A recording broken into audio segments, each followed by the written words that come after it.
Assalamualaikum warahmatullahi wabarakatuh. Di sini saya akan menjelaskan tentang perkembangan ilmu tafsir pada masa Daulah Abbasiyah. Berikut penjelasannya. Perkembangan ilmu tafsir pada masa Daulah Abbasiyah. Perkembangan ilmu tafsir berkembang pesat pada masa dinasti Abbasiyah 750 sampai 1258 Masehi. Berikut beberapa perkembangan ilmu tafsir pada masa tersebut. Pemisahan dari ilmu hadis. Pada awalnya, ilmu tafsir masih menjadi bagian dari ilmu hadis. Namun seiring waktu, para ahli tafsir mulai membukukan tafsir Al-Quran secara terpisah dari kitab hadis. Munculnya dua aliran tafsir. Pada masa dinasti Abbasiyah, berkembang dua aliran tafsir yang masih digunakan hingga sekarang, yaitu tafsir bi al-Ma'sur dan tafsir bi ar-Ra'yi. Munculnya para ahli tafsir. Pada masa ini muncul banyak ahli tafsir, di antaranya Ibnu Jarir At-Tabari, Abu Bakar Muhammad bin Zakaria Ar-Razi, Al-Baidawi, dan Al-Zamakhsyari. Perkembangan ilmu tafsir pada masa dinasti Abbasiyah merupakan bagian dari kemajuan ilmu pengetahuan dan peradaban yang terjadi pada masa tersebut.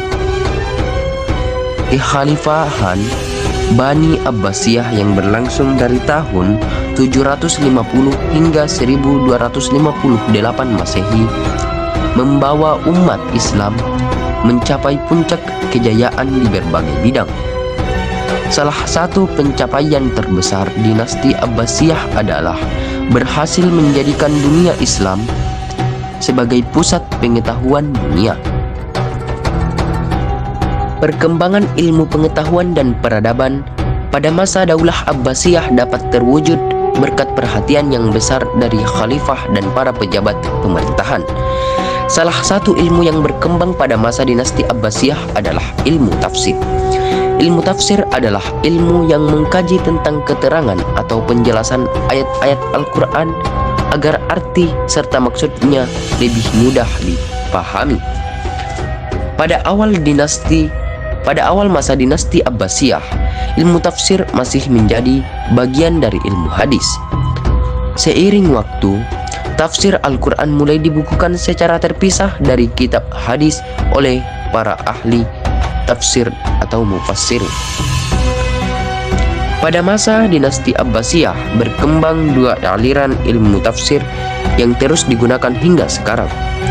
Dua aliran tafsir yang dimaksud yaitu tafsir bi al-Ma'sur dan tafsir bi ar-Ra'yi. Salah satu ilmuwan yang menekuni tafsir pada masa dinasti Abbasiyah adalah Ibnu Jarir At-Tabari. At-Tabari adalah seorang sejarawan, pemikir, dan ahli tafsir dari Persia yang hidup antara tahun 838 hingga 923. Semasa hidup, At-Tabari belajar di berbagai daerah seperti Baghdad, Syam, Basrah, Kufah, hingga Mesir. Ia kemudian melahirkan karya yang sangat terkenal di bidang tafsir Al-Quran, yakni Tafsir At-Tabari. Kitab tafsir tersebut sering digunakan sebagai sumber atau rujukan bagi pemikir dan mahasiswa Muslim setelahnya. Berikut ini tokoh ahli tafsir beserta karyanya di masa Bani Abbasiyah. Yang pertama Ibnu Jarir At-Tabari, yang kedua Ibnu Katsir, yang ketiga Mutakil bin Sulaiman, yang keempat Al-Baidawi, yang kelima Ar-Razi, dan yang keenam Ibnu Atiyah. Itulah tadi ringkasan materi tentang perkembangan ilmu tafsir pada masa Daulah Abbasiyah. Sekian, wassalamualaikum warahmatullahi wabarakatuh.